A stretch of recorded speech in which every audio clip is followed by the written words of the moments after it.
అధ్యాయము మొదటి 5 వచనాలు ముందుగా చదువుకుందాం. యోహాను సువార్త మొదటి అధ్యాయము మొదటి 5 వచనాలు మనము అందరం కలిసి చదువుకుందాం. యోహాను సువార్త మొదటి అధ్యాయము, book of John gospel, chapter 1 verse 1 to 5. ఆది యందు వాక్యముండెను, వాక్యము దేవుని యొద్ద ఉండెను, వాక్యము దేవుడై ఉండెను. ఆయన ఆది యందు దేవుని యొద్ద ఉండెను. సమస్తమును ఆయన మూలంగా కలిగెను. కలిగి ఉన్నది ఏది ఆయన లేకుండా కలగలేదు. ఆయనలో జీవముండెను, ఆ జీవము మనుషులకు వెలుగెండెను. ఆ వెలుగు చీకట్లో ప్రకాశించున్నది కానీ దాన్ని గ్రహింపకుండెను. తర్వాత అదే అధ్యాయంలో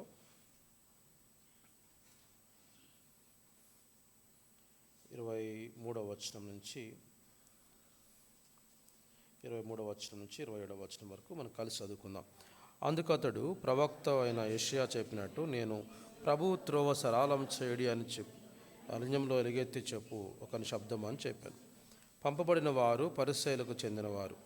వారు, నీవు క్రీస్తు అయిన ఏలియావైనను ఆ ప్రవక్త అయిన కానియనడులు ఎందుకు బాప్తిసం ఇచ్చుచున్నావని అతను అడగగా, యోహాను, నేను నీళ్లతో బాప్తిసం ఇచ్చుచున్నాను, కానీ నా వెనుక వచ్చేవాడు మీ మధ్య ఉన్నాడు, మీరు ఆయనను ఎరుగరు.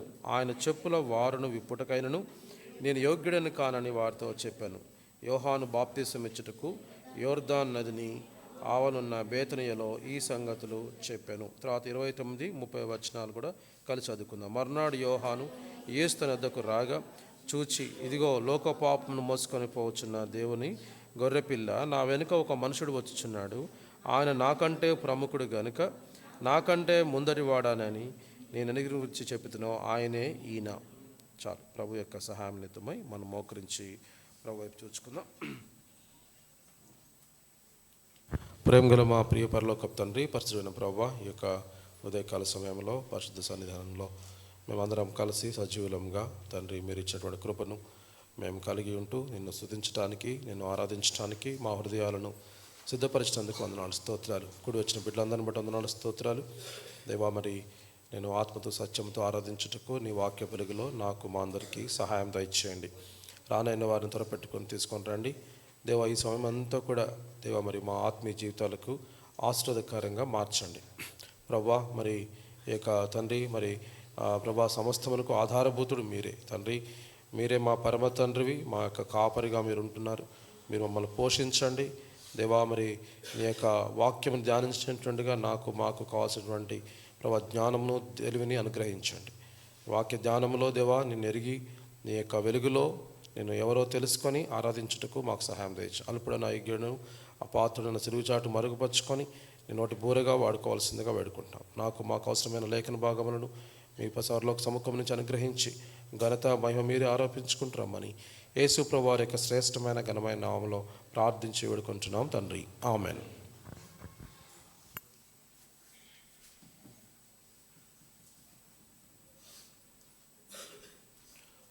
ఈ యొక్క యేసుప్రభు వారి యొక్క శిష్యుడు యోహాన్ రాసినటువంటి ఈ సువార్త, యేసుప్రభు వారు యొక్క ఆయనకున్నటువంటి శిష్యులలో యేసు ప్రేమించిన శిష్యుడు అని ఈయనకు పేరు, యోహానుకు. ఈ యోహాన్ రాసినటువంటి పత్రిక అనేది మిగిలిన వాటితో చూస్తే చాలా ప్రత్యేకంగా కనపడుతూ ఉంటుంది. ఏ పత్రిక అయినా ఒక మత్తయి సువార్త చూస్తే ఆయన పుట్టుక నుంచి ఆరంభించారు. అలానే లూకా సువార్తలో చూస్తే మనము ఆయన అందులో పుట్టుక కనపడుతూ ఉంటుంది. ఒక్కొక్క అధ్యాయంలో ఒక రకంగా కనపడుతుంది. కానీ ఈ 4 సువార్తలలో ఈ సువార్త యొక్క విశిష్టత ప్రత్యేకంగా కనపడుతుంది. మొట్టమొదటి వచనం చూస్తే, ఆది యందు వాక్యముండను, వాక్యము దేవుని యొద్ద ఉండను, వాక్యము. ఇక్కడ ఈ యోహాను సువార్త అంతా మనం ధ్యానిస్తే యేసు ప్రభువారు ఆయనకున్నటువంటి లక్షణాలు, యేసు ప్రభువారికి ఆయనకున్నటువంటి గుణగణాల గురించి రాసిన సువార్తగా మనం చెప్పొచ్చు. ఇక ఒక స్ట్రైట్ పాయింట్ ఏంటంటే, యేసు ప్రభువారు దేవుడు అంటానికి మొదటి అధ్యాయంలో అన్నాడు, ఆది యందు వాక్యముండను, వాక్యము దేవుని యొద్ద ఉండను, వాక్యము దేవుడై ఉండను. ఆయన ఆది యందు దేవుని యొద్ద ఉండను, సమస్తము ఆయన మూలముగా. ఒక సృష్టి ఆరంభముతో కూడినటువంటి సువార్తగా మనం చూస్తూ ఉన్నాం. ఓ రకంగా చెప్పాలంటే క్రొత్త నిబంధనలో అనేటువంటి ఆదికాండంగా చెప్పొచ్చు. యేసు ప్రభువారిని ఆరంభంగా చూపిస్తూ యేసు ప్రభువారు దేవుడిగా ఉన్నాడని యేసు ప్రభువారి గురించి చెప్తున్నటువంటి చాలా స్పష్టమైనటువంటి సువార్త. ఈ యొక్క సువార్తలో ఆయన గురించి ఎన్నో లక్షణాలు రాస్తూ వచ్చాడు. కొన్ని వచనాలు మనం చూద్దాం. ఇక్కడ అంటూ వచ్చాడు, ఈ యొక్క యేసు ప్రభువారు యొక్క చరిత్ర మొట్టమొదటిగా ఏం చేశాడంటే, మొదటి 18 వచనాలు యేసు ప్రభువారి గురించి ఆయన సుమారుగా 14 వచనాల్లో యేసు ప్రభువారి గురించి ఆయన ఆయన ఉపోద్ఘాతం ఇచ్చినట్టుగా సుమారుగా చూస్తే చూడండి. ఆ వచనాల్లో 4వ వచనంలో ఆయనలో జీవం ఉండెను, ఆ జీవం ఏమైంది, మనుషులకు వెలుగుగా ఉండెను. తర్వాత 6వ వచనంలో దేవుని యొద్ద నుండి పంపబడిన ఒక మనుష్యుడుండెను, అతని పేరు యోహాను గురించి ప్రస్తావించాడు. తర్వాత 9వ వచనంలో నిజమైన వెలుగు ఉండెను, అది లోకములోనికి వచ్చుచు ప్రతి మనుష్యుని వెలిగించుచున్నదని యేసు ప్రభువారి గురించి చెప్పాడు. ఈ యోహాను గురించి ఏం రాశాడో చూడండి. 8వ వచనంలో 7వ వచనంలో అతని మూలంగా అందరూ విశ్వసించినట్లు అతడు ఆ వెలుగును గురించి సాక్ష్యమిచ్చుటకు సాక్షిగా వచ్చెను. యోహాను సువార్తలో చూస్తే ముందుగా యేసు ప్రభువారి గురించి చెప్పాడు, దేవుని గురించి చెప్పాడు. మూడో వ్యక్తి ఎవరి గురించి చెప్పాడంటే బాప్తిస్మిచ్చు యోహాను. ఈ బాప్తిస్మిచ్చు యోహాను కూడా ఆయన గురించి చాలా చక్కగా రాశాడు. దేవుని యొద్ద నుండి పంపబడిన ఒక మనుష్యుడు, చాలా స్పష్టంగా రాశాడు. తర్వాత ఆయన పని కూడా రాస్తూ వచ్చాడు. 7వ వచనంలో అతని మూలంగా అందరూ విశ్వసించినట్లు అతడు ఆ వెలుగును గూర్చి సాక్ష్యం ఇచ్చుటకు సాక్షిగా వచ్చెను. ఇంకా 15వ వచనంలో అంటాడు, యోహాను ఆయన గురించి సాక్ష్యం ఇచ్చుచు నా వెనుక వచ్చేవాడు నాకంటే ప్రముఖుడు గనుక ఆయన నాకంటే ముందటి వాడు ఆయననియు నేను చెప్పిన వాడు ఈయనే అనియు ఎలుగెత్తి, అంటే యోహాను యొక్క సువార్తను ముందుగా చెప్తూ వస్తున్నాడు. యోహాను ఎవరో, యేసు ప్రభువారు ఎవరో. ఎందుకంటే వాళ్ళ కన్ఫ్యూజన్ ఉంది, ఎవరు యోహాను, ఎవరు యేసు ప్రభువారని. అయితే యోహాను గురించి రాసినాడు ఏమనంటే దేవుని యొద్ద నుండి పంపబడిన మనుష్యుడు, ఈయన ద్వారా ఆయనను విశ్వసించాలని ఆ వెలుగును గురించి సాక్ష్యం ఇచ్చుటకు ఆయన సాక్షిగా వచ్చాడు అని చెప్తూ వచ్చాడు. యోహాను మాటల్లోనే రాస్తూ యోహాను అన్నాడంట, నా వెనుక వచ్చేవాడు నాకంటే ప్రముఖుడు గనుక ఆయన నాకంటే ముందు. ఇక అసలు కంపారిజన్ లేదు. బాప్తిసం ఇచ్చి యోహాను వెంబడించాలా, యేసు ప్రభువారిని వెంబడించాలా అనేది యోహాను ఇక్కడ చాలా స్పష్టంగా రాస్తూ వచ్చాడు. తర్వాతకి ఈ యొక్క యోహాను దగ్గరికి ఈ యొక్క యూదులు చూడండి 19వ వచనం, నీవెవడవని అడుగుటకు యూదులు యెరూషలేము నుండి యాజకులను లేవీలను యోహాను వద్దకు పంపినప్పుడు అతడిచ్చిన సాక్ష్యం ఇదే, అతడు ఎరుగననక ఒప్పుకొనను, క్రీస్తును కానని ఒప్పుకున్నాడు. కాగా మరి నువ్వెవరు, నువ్వు ఏలియావా, మరి ప్రవక్తవా అని అడిగితే ఆయన ఏం చెప్పినాడంటే 23వ వచనంలో ప్రవక్త అయిన యెషయా చెప్పినట్టు ప్రభువు త్రోవను సరాలము చేయడని అరణ్యములో ఎలుగెత్తి చెప్పు ఒకని శబ్దము అని చెప్పాను.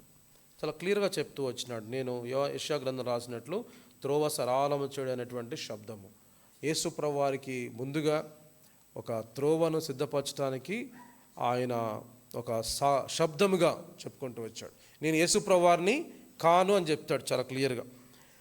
తర్వాత అంటాడు యోహాను రాసినటువంటి మాటలో 26వ వచనం, నేను నీళ్ళలో బాప్తిసం ఇచ్చున్నాను కానీ నా వెనక వచ్చుచున్నవాడు మీ మధ్య ఉన్నాడు, మీరు ఆయన ఎరుగరు, ఆయన చెప్పుల వారైనను ఇప్పటికైనను నేను యోగ్యుడను కానని వారితో చెప్పాను. ఇంత యథార్థంగా యోహాను చెప్తూ వచ్చినాడు. సరే, ఈరోజు మన యొక్క ధ్యానం ఏంటంటే 29వ వచనం, మర్నాడు యోహాను యేసు తన యొద్దకు రాగా చూచి ఇదిగో లోక పాపములను మోసుకొని పోవు దేవుని గొర్రె పిల్ల. ఇప్పుడు యేసు ప్రభువారిని ఇజ్రాయేల్ వాళ్ళందరూ యేసు ప్రభువారు అంటే వాళ్ళ యొక్క ప్రవచనాల ప్రకారం మాకు ఒక మెస్సియా వస్తాడు. మెస్సియా అంటే ఏంటి అంటే రక్షకుడు, రాజు. వాళ్ళ దృష్టిలో వాళ్ళు అనుకుంటున్నారు ఒక రాజు వచ్చి ఈ రాజ్యాన్ని పడగొట్టేసి ఆయన రాజు అయిపోతాడని అనుకుంటున్నారు ఎవరు, ఇజ్రాయేలీలు. కానీ ఈ యొక్క యోహాను యేసు ప్రభు దేవుని చేత పంపబడినటువంటి ఈ యొక్క యోహాను యేసు ప్రభు వారి కంటే ముందు పరిచర్య చేయాలా, మార్గం సిద్ధపరచాలా అని చెప్పేసి ఆయనను యోహానును ఏ యోహాను అయితే పంపించాడో ఆ యోహాను ఈ పత్రికలో చెప్తా ఉన్నాడు. ఇదిగో ఆయన గురించి ఏం చెప్తున్నాడు, లోక పాపములను మోసుకొని పోవచ్చున్న దేవుని గొర్రె పిల్ల. యేసు ప్రభు వారు రావటానికి నశించిన దాన్ని వెదకి రక్షించుటకు మనుష్య కుమారుడు ఈ లోకానికి వచ్చాడు. లూకాసు వార్త 19వ అధ్యాయం 10వ వచనంలో ఉంటుంది. మనం నశించిపోయాం. ఆయన వచ్చిన పర్పస్ ఏంటంటే ఆయనను ఏమని సంబోధిస్తున్నాడంటే ముందుగా ఏమని చెప్పినాడు, దేవుని యొక్క గొర్రె పిల్ల, లోక పాపములను మోసుకొని పోవు దేవుని గొర్రె పిల్ల అని చెప్తూ వచ్చినాడు. తర్వాత 35వ వచనం, మరునాడు మరలా యోహానును అతని శిష్యులలో ఇద్దరును నిలుచుండగా అతను నడుచున్న యేసు వైపు చూచి, ఇదిగో దేవుని గొర్రె పిల్ల అని చెప్పాను. అతడు చెప్పిన మాట ఆ ఇద్దరు శిష్యులు విని యేసును వెంబడించిరి. వెంటనే ఆయన ఎంత యథార్థంగా ఉన్నాడంటే తన శిష్యులకు కూడా చెప్పాడు ఏంటంటే, ఇదిగో దేవుని గొర్రె పిల్ల. ఈ ఉదయకాల సమయంలో మన ప్రభువుని ఆరాధించాల్సింది. ఆయన సింహాసనాసీనుడు, దేవుని కుడిపార్శ్వమున కూర్చున్నాడు, దేవుడై ఉన్నాడు. వాక్యము దేవుని యొద్ద ఉండను, వాక్యము దేవుడై ఉండను. దేవునితో సమానంగా ఉండుట విడిచిపెట్టకూడని భాగ్యమని ఆయన ఎంచుకొనకుండా ఆయన రిక్తునిగా మానవ శరీరాకారంలో జన్మించాడు. ఇటువంటి దేవుడు ఆయన ఎలా ప్రత్యక్షపరుచుకున్నాడు? యోహాను ఇచ్చిన సాక్ష్యం ఏంటంటే, దేవుని కుమారుడని చెప్పట్లే, ఈయన దేవుడని చెప్పట్లే. ఏమని చెప్తున్నాడు? ఇదిగో దేవుని గొర్రె పిల్ల. దేవుడిచ్చిన సందేశం, మొట్టమొదటి సందేశం యేసు ప్రభువారి గురించి యోహాను చెప్తున్నాడు, దేవుని యొక్క గొర్రె పిల్ల. తర్వాత 30 ఆ అధ్యాయంలో చూస్తే 38వ వచనం,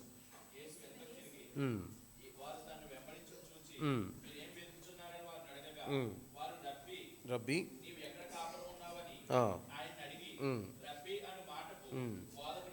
బోధకుడు. ఈ వచనాల్లో చూస్తే మనకు బోధకుడు అని చెప్పి రాస్తున్నాడు. 49వ వచనంలో చూస్తే నతనయేలు, బోధకుడా నీవు దేవుని కుమారుడవు, ఇజ్రాయేలు రాజు. అంటే వాళ్ళు వాడిన పదాలు ఏంటంటే బోధకుడు. తర్వాత కానీ ఈయన వాడిన పదం ఏంటంటే యోహాను ఏం మాట్లాడు బాప్తిస్మిచ్చే యోహాను ఏం వాడాడు? దేవుని యొక్క గొర్రె పిల్ల. తర్వాత 41వ వచనం,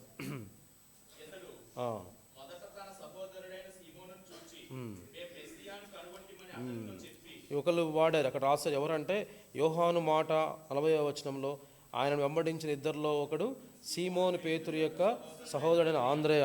ఇతడు మొదటి తన సహోదరుడైన సీమోను చూచి నేను మెస్సియాను కనుగొంటిమి. మెస్సియాను మాటకు అభిషక్తుడు, క్రీస్తు. అంటే వాళ్ళు స్పష్టంగా గుర్తెరగలిగారు. ఒక్కొక్కరికి ఒక్కొక్క మాట.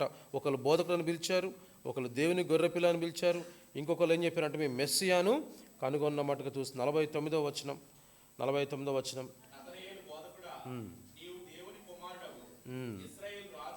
ఈ దేవుని కుమారుడు. ఇంకొక మాట ఏం రాస్తున్నాడంటే దేవుని. ఈ యొక్క చాలా తక్కువ గ్యాప్లోనే వాళ్ళు గుర్తిస్తున్నారు. ఏమనంటే ఆయనను మెస్సియాగా గుర్తించారు, ఆయనను ఇజ్రాయేలు రాజుగా గుర్తించారు, ఆయన రక్షకుడుగా క్రీస్తు అని గుర్తించారు, దేవుని గొర్రెపిల్లగా గుర్తించారు, బోధకుడుగా గుర్తించారు. తర్వాత 51వ వచనం, మరియు ఆయన మీరు ఆకాశము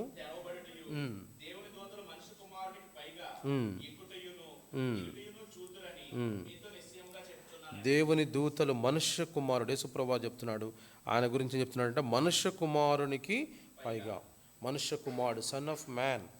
45వ వచనంలో ఇంకొక మాట కూడా ఉంది. ఫిలిప్పు నతానియేలును కనుగొని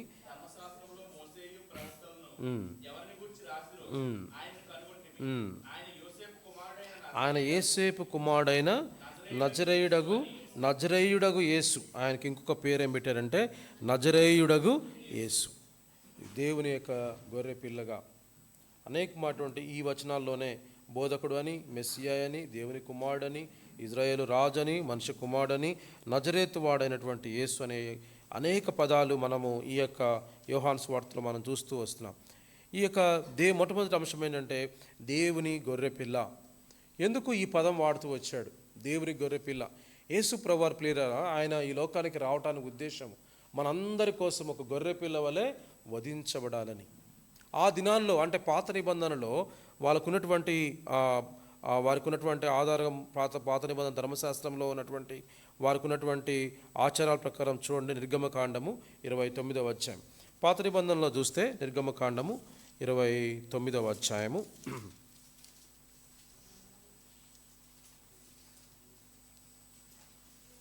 29వ అధ్యాయం 38, 39 వచనం చదువుతారా? 29వ అధ్యాయం 38, 39 చదవండి పద.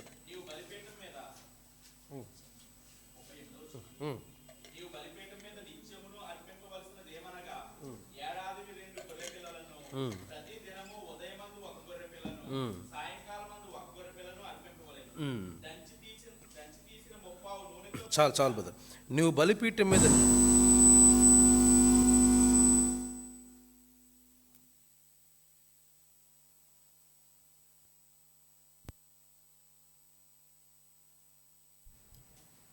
హలో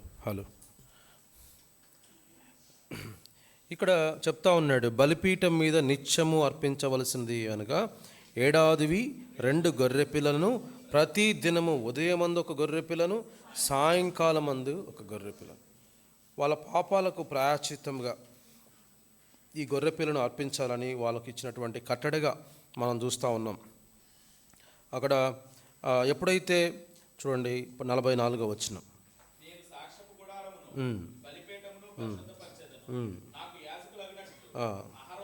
అహరోను అతని కుమారులను పరిశుద్ధపరచెదను, నేను ఇశ్రాయేలీయుల మధ్య నివసించి వారికి దేవుడనైందును కావున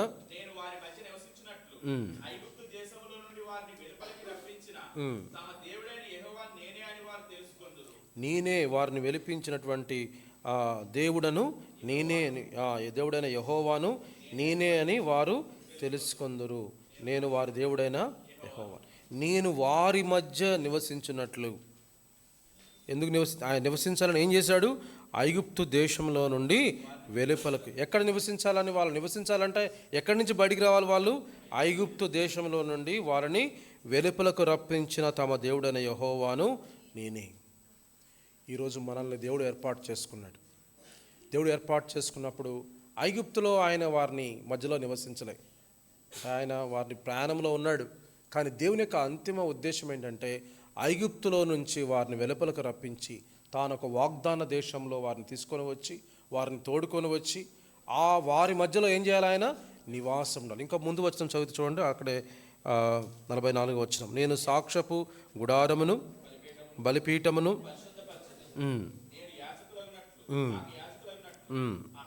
అహరోను అతని కుమారులను పరిశుద్ధపరచెదను, నేను ఇశ్రాయేలీయుల మధ్య నివసించి వారికి.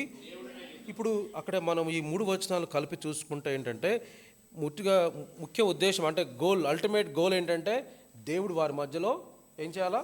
నివాసం ఉండాలి. నివాసం ఉండాలంటే ఏం చేయాలి? ఎక్కడి నుంచి రావాలి? వాళ్ళు ఐగుప్తు నుంచి రావాలి. ఇది ఒక కండిషను. ఇంకో కండిషన్ ఏంటంటే వారిని ఏం చేయాలా? పరిశుద్ధపరచాలంటే అప్పట్లో ఎవరు పరిశుద్ధపరిచేది? యాజకులు. ఈ యాజకులను దేవుడు అంటున్నాడు 44వ వచనం, నేను సాక్షపు గుడారమును బలిపీఠమును నాకు యాజకునగినట్లు అహరోను అతని కుమారులను. ఈ పరిశుద్ధత లేకుండా, మనకు తెలుసు కదా, పరిశుద్ధత లేకుండా మనం దేవునికి ఇష్టలైనట అసాధ్యం. పరిశుద్ధత లేకుండా దేవుని చూడలేం. ఈ పరిశుద్ధత కలిగి వాళ్ళు ఐగుప్తులో నుంచి బయటికి రావాలా, వాళ్ళు ఉన్నటువంటి స్థలము పరిశుద్ధపరచబడాలా, వారి యొక్క యాజకులు పరిశుద్ధపరచబడితే అప్పుడు దేవుడు ఏమంటారు? అక్కడ వారి మధ్యలో నివాసం ఉంటాడు. అక్కడ పై వచనం కూడా చదవండి, ఒక నిమిషం. ఆ వచనంలో 42వ వచనం, ఇది యెహోవా సన్నిధిని సాక్షపు గుడారం యొక్క ద్వారమునొద్ద మీ తరతరములకు నిత్యముగా అర్పించు దహన బలి నీతో మాట్లాడుటకు నేను అక్కడికి వచ్చి. ఎప్పుడైతే ఈ బలి చేయబడతారో, దహన బలిని ఇస్తారో, మొదటి గొర్రెపిల్లను ఉదయకాలం, సాయంకాలం 2వ గొర్రెపిల్లను అర్పిస్తారో, అప్పుడు దేవుడు ఆ అర్పణం అర్పించిన తర్వాత ఆయన చెప్తున్నాడు, ఇది యెహోవా సన్నిధిని సాక్షపు గుడారపు ద్వారం వద్ద మీ తరతరములకు నిత్యముగా అర్పించు దహన బలి నీతో మాట్లాడకు నేను అక్కడికి వచ్చి మిమ్మను. ఎప్పుడు? ఇది దహన బలి అర్పించిన తర్వాత. ఇది నిత్యమైన కట్టడ. ఇది దహన బలి అంటే మన పాపములకు ప్రాయశ్చిత్తం జరగాల, మనం ఉండేటువంటి స్థలం మార్చబడాలా, మన యాజకులు పరిశుద్ధపరచబడాలి.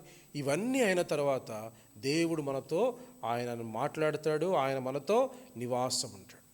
ఇది పాత నిబంధనలో దేవాది దేవుడు మనుషుల మధ్యలో ఉండాలంటే నియమించిన కట్టడలు.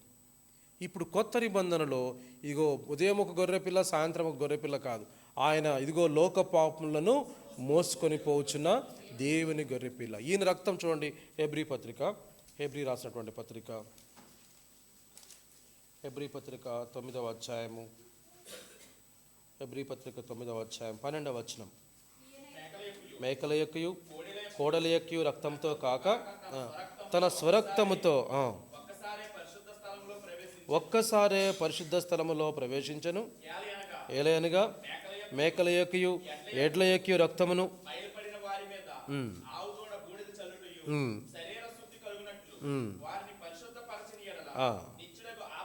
నిత్యుడకు ఆత్మ ద్వారా తన్ను తన దేవునికి నిర్దోషునిగా అర్పించుకున్న క్రీస్తు యొక్క రక్తము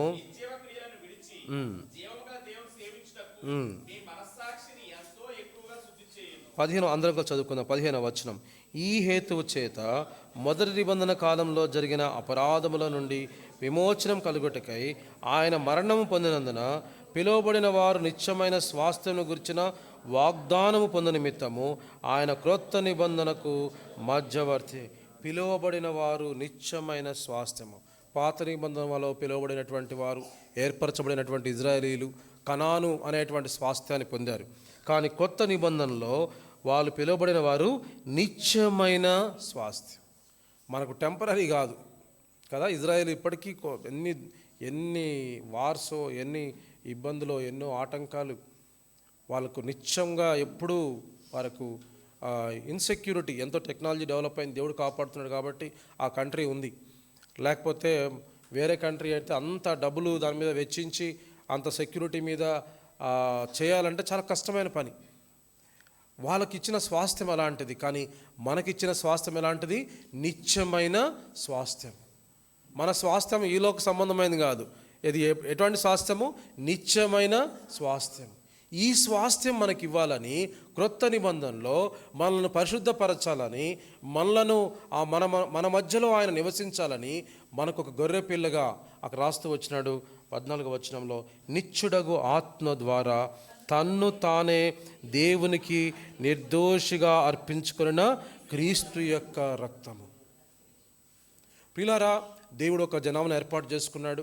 ఐగుప్తులో నుంచి రండి, ఇగో మీకు కట్టడలు ఇస్తున్నాను, ఈ కట్టడలు మీరు పాటించండి. మిమ్మల్ని పరిశుద్ధపరచడానికి యాజకులు ఉన్నారు. ఈ యాజకుల దగ్గరకు మీరు ఏం తేవాలా? మీరు పాపాలు చేస్తే ఏం చేయాలా? గొర్రె పిల్లలను పట్టుకొని రావాలి, గొర్రె పిల్లలను వధించాలా. ఎందుకంటే మీ పాపాలకు ఒక విమోచన కలగాలి అంటే ఇది మీరు ఎప్పుడు కూడా దహన బలి అర్పించాలి. ఇది నిత్యమైన కట్టడ. ఈ దహన బలి ద్వారా మీ పాపాలన్నీ విమోచించబడతాయి. విమోచించబడిన ద్వారా నేను మీ మధ్యలో నివాసం చేస్తాను అని చెప్పి, ఇది పాత నిబంధనలోనేటువంటి మాటలు. క్రొత్త నిబంధనలో మనము కూడా ఆ నిత్య స్వాస్థ్యములో పాలు పొందాలని, ఆ దేవాది దేవుణ్ణి, పరిశుద్ధ దేవుని సేవించడానికి మనము ఇంకా ఏ గొర్రె పిల్లలు అర్పించాల్సిన పనిలే. ఒక్కసారి అక్కడ రాస్తూ వచ్చినాడు 12వ వచనం. మేకల యొక్కయు కోడల యొక్క రక్తంతో కాక తన స్వరక్తముతో ఒక్కసారే ఇందాక మనం చదువుకున్న వాక్య భాగము నిర్గమకాండములో యాజకులను పరిశుద్ధపరిచాడు దేవుడు. ఎందుకంటే ముందు యాజకులు పరిశుద్ధపరచబడితేనే వాళ్ళు ఏం చేస్తారంటే ఈ ప్రజల తరపున ఏమర్పిస్తారు? దహన బలులు అర్పిస్తారు. ఒకవేళ వాళ్ళు పరిశుద్ధత లేకపోతే దేవుని దగ్గరకు మనుషులను వాళ్ళు తీసుకొని రాలేరు. ఇప్పుడు మన యాజకుడు ఎవరంటే, మన ప్రధాన యాజకుడు యేసు ప్రభువారు. ఆయన తన పరిశుద్ధ రక్తముతో ఏ పాపము లేనివాడిగా ఆయన ఈ లోకంలో జీవిస్తూ వచ్చాడు. పిల్లరా, మన దేవుడు తన స్వరక్తం ఇచ్చి తన్ను తాను అర్పించుకున్నాడు. అక్కడ చక్కని మాట రాస్తాడు చూడండి 13వ వచనంలో. ఏలయనగా మేకల యొక్కయు ఎడ్ల యొక్క రక్తం మైలపడిన వారి మీద ఆవు బూడిద చల్లుటయు శరీర శుద్ధి కలిగినట్లు వారిని పరిశుద్ధపరిచిన ఎడల. 14వ వచనం.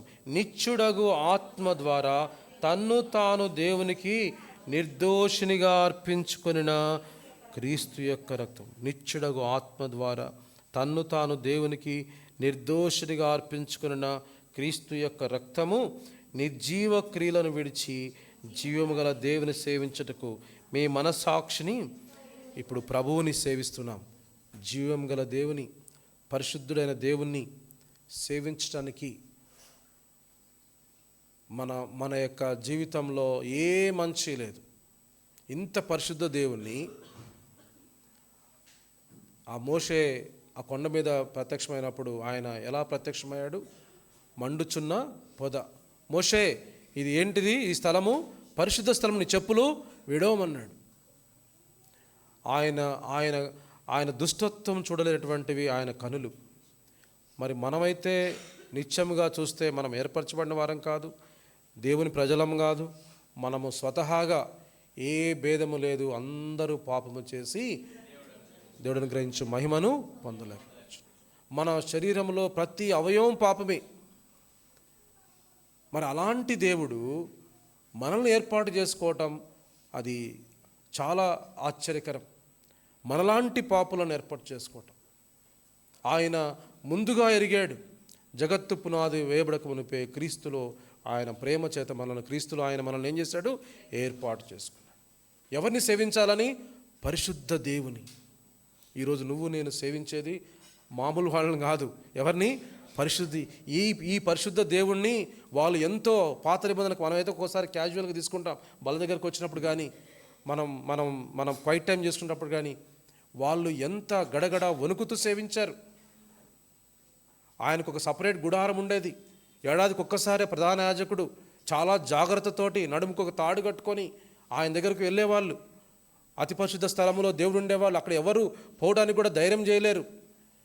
అతి పరిశుద్ధ స్థలం తర్వాత ఆవరణంలో వీళ్ళందరూ ఉండేవాళ్ళు.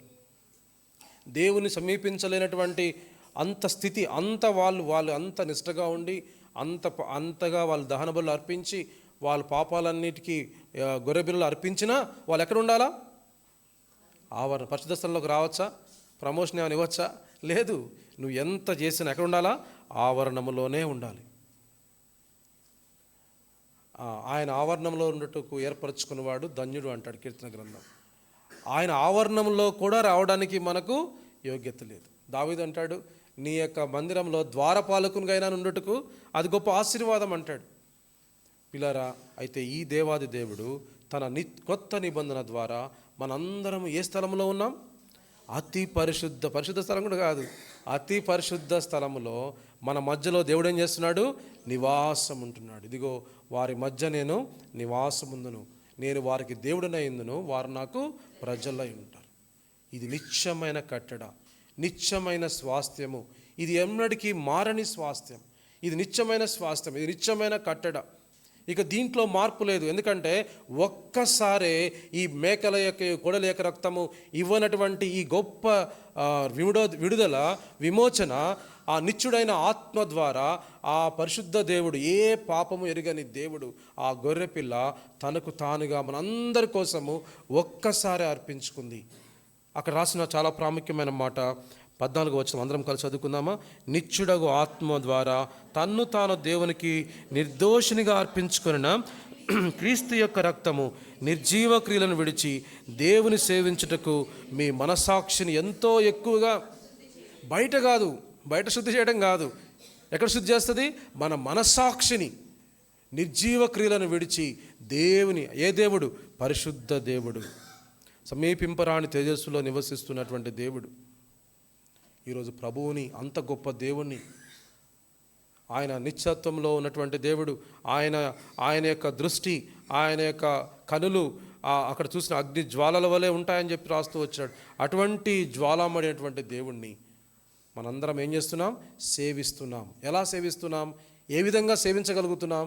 నిత్యుడగు ఆత్మ ద్వారా తను తాను దేవునికి అర్పించుకున్న క్రీస్తు రక్తం ద్వారా. మొదటి పేతురు పత్రిక, పేతురులో ఈ మాట అంటాడు. మొదటి పేతురు పత్రిక మొదటి అధ్యాయము 18-19 వచనాలు.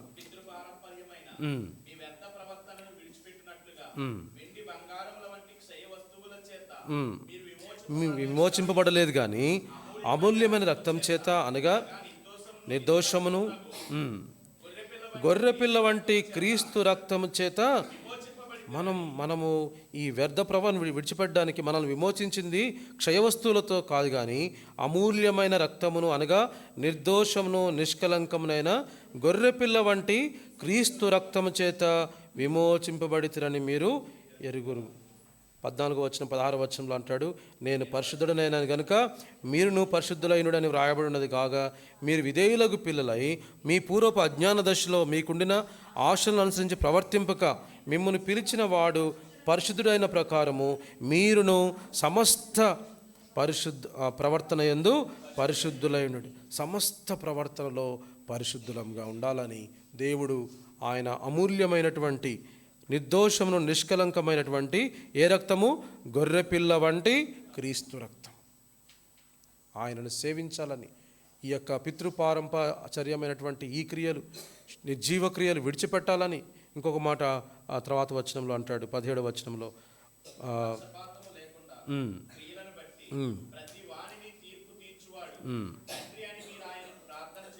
గనుక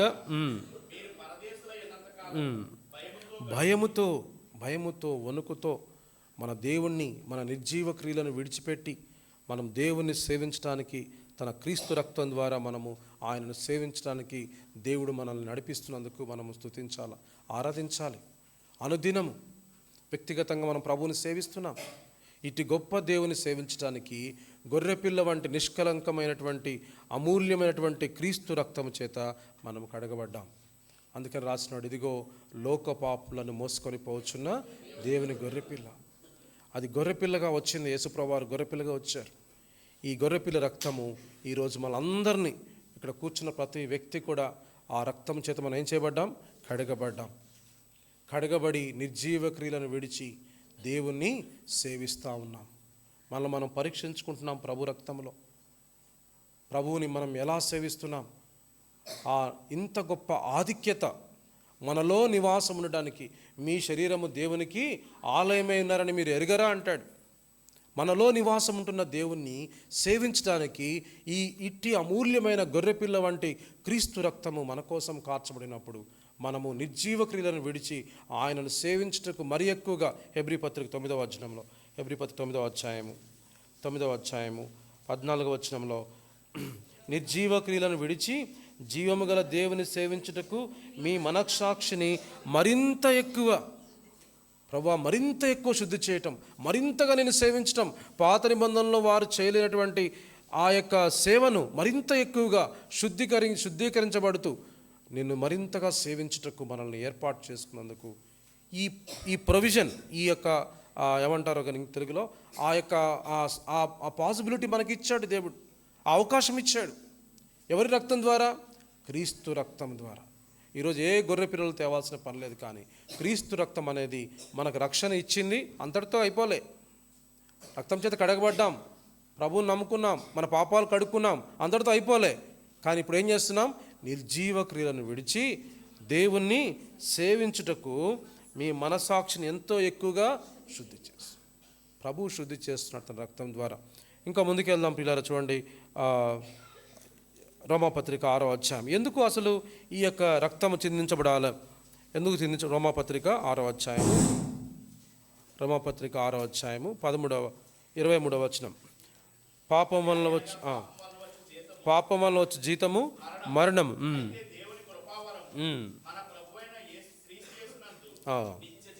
చాలు. పాపం వలన వచ్చు జీతము మరణం. అందరం పాపం చేశాం. ఈ పాపానికి వచ్చే జీతం ఏంటి? మరణం. మరణించబడాలి ఎవరో ఒకళ్ళు. సమయం లేదు కాబట్టి కొన్ని మాటలు మీకు చూపిస్తాను. పాత నిబంధన టైంలో ఆ యొక్క తెగుళ్ళు వస్తూ ఉన్నాయి. 10వ తెగులు వచ్చింది. ఏంటంటే ఇక ఆ యొక్క ఐగుప్తు ప్రాంతంలో, ఐగుప్తు దేశంలో ప్రతి జ్యేష్ఠ కుమారుడు, అలానే ప్రతి ఆ యొక్క జంతువులో ఉన్నటువంటి మొట్టమొదటి జంతువు అన్నీ కూడా ఏం చేయబడతాయి? వధించబడతాయి. ఇగో ఆ యొక్క దూత వస్తుంది, నాశనకరం చేసే నా దూత వస్తుంది, నశింపజేసే దూత వస్తుంది. దేవుడు చెప్పాడు, ఇదిగో వస్తుంది, దేవుని ఉగ్రత రాబోతుంది, మీరందరూ రెడీగా ఉండండి. మీరు ప్రతి ఒక్కరు ఏం చేయాలో ఒక గొర్రె పిల్లను బలి ఇచ్చి, ఆ బలిని ఏమంటారు? పస్కా బలి, పాస్ ఓవర్. ప్రతి కుటుంబం చేయాలి. ప్రతి కుటుంబము ఆ రాత్రి మీరు ఇమ్మీడియట్గా ఆయన ఒక ఆజ్ఞ ఇచ్చాడు, మోషే ఆజ్ఞ ఇచ్చాడు. మీరు అందరూ ఏం చేయాలంటే ఈ ప్రతి కుటుంబం కూడా దీన్ని జాగ్రత్తగా ఆ పస్కా బలిని ఆచరించి మీ గుమ్మానికి ఏం పెట్టాలా? ఒక రక్తం పెట్టాలి. అందరికీ మరణం ఉంది, వీళ్ళకు కూడా ఏముంది? మరణం ఉంది. కానీ ఆ గుమ్మం మీద ఏముంది? ఒక రక్తం ఉంది. ఆ రక్తం ఉంది కాబట్టి నాశనం దూత ఏం చేస్తాడు? ఆ యొక్క ఇంటి నుంచి దాటిపోతాడు.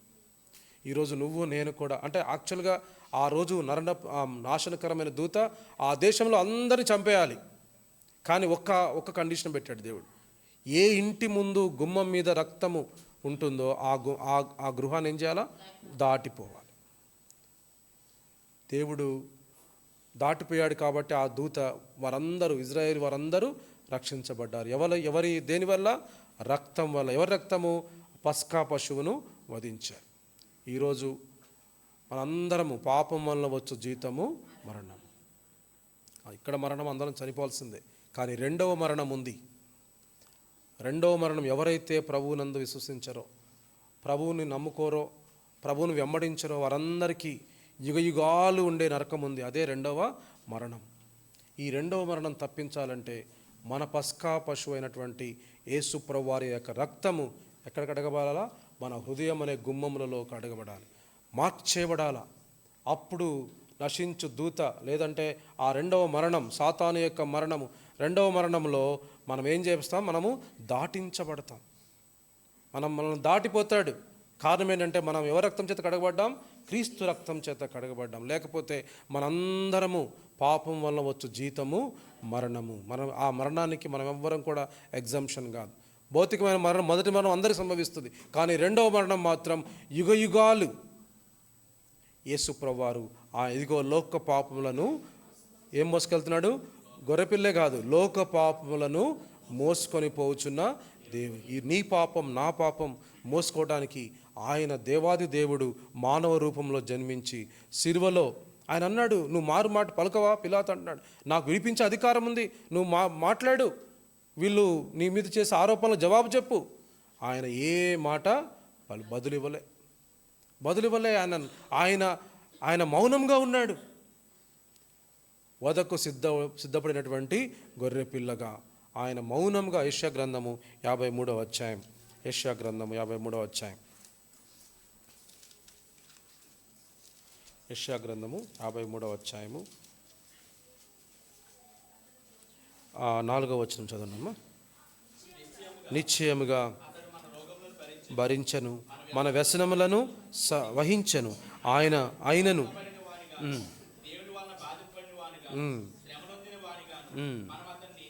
మనం అతన్ని ఎంచితిమి, మన అతిక్రమ క్రియలను బట్టి అతడు గాయపరచబడను, మన దోషములను బట్టి నలుగగొట్టబడను.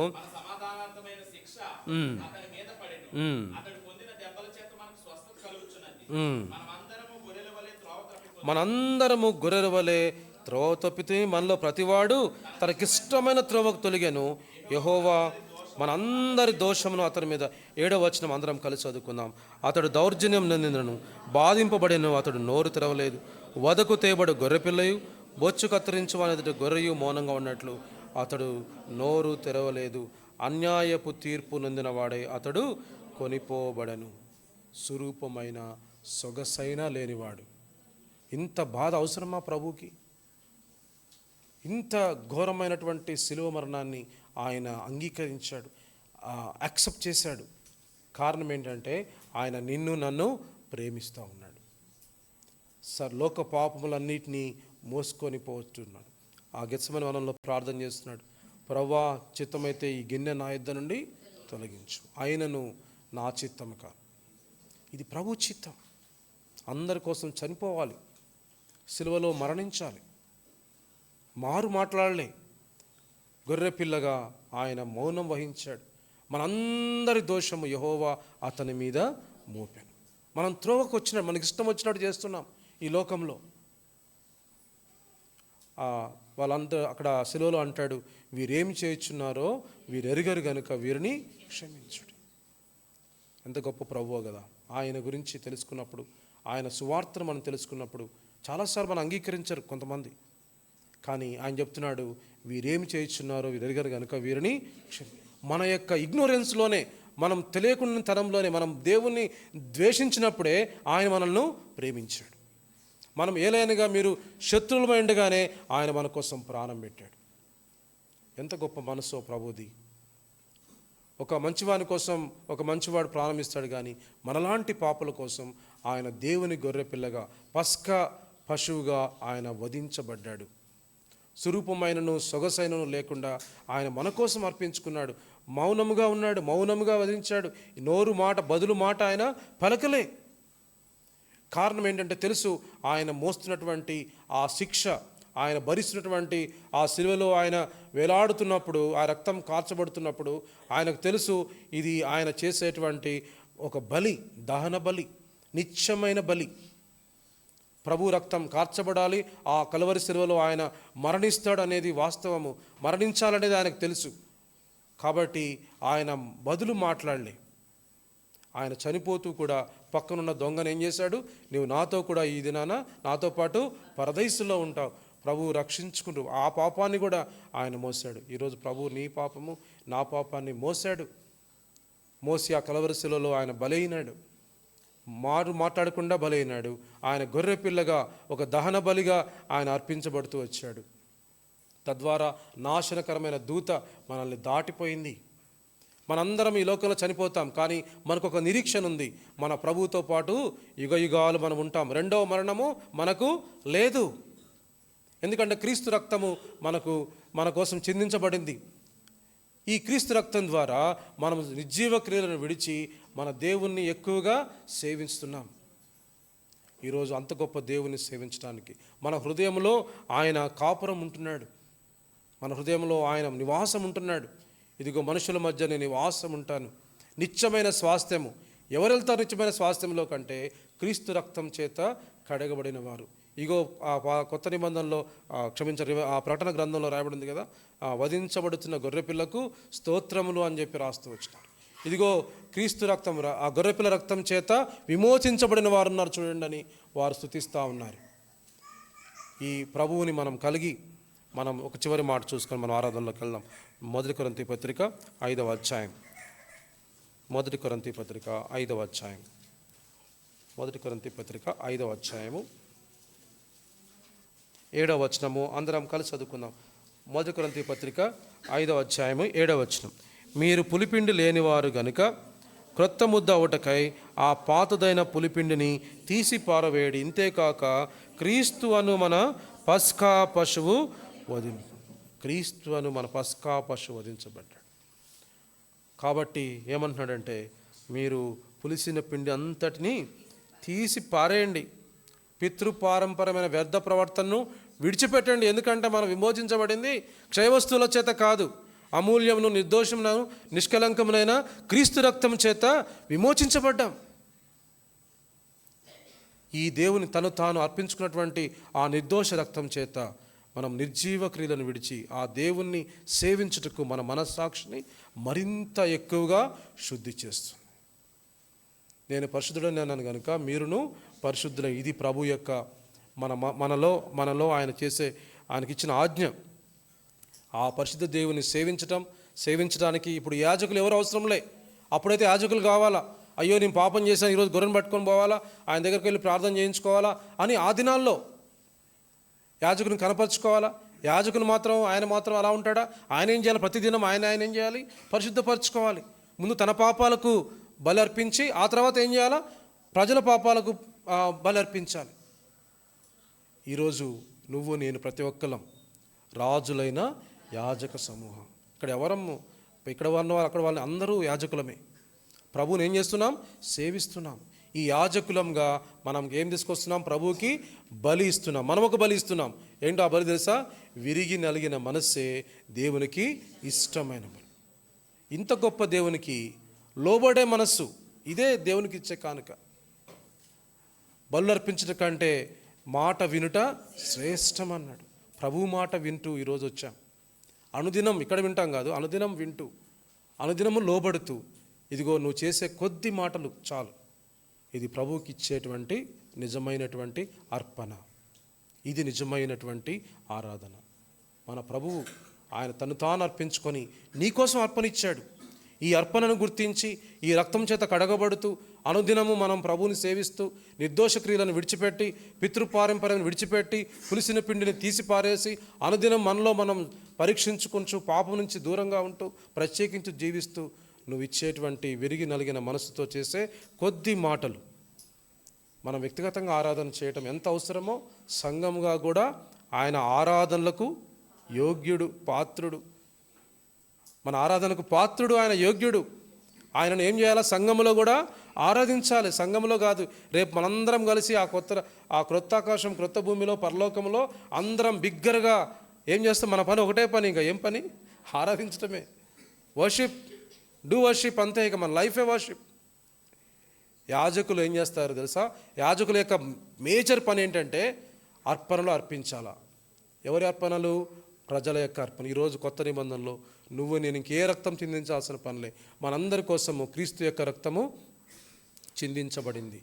ఇప్పుడు ఒకటే ఒక అర్పణ, విరిగి నలిగిన మనస్సే దేవునికి ఇష్టమైన బలులు.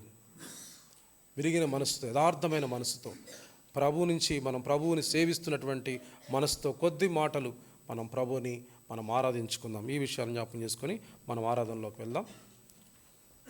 లేచి నిలబడి ఒక పాట పాడుకుందాం.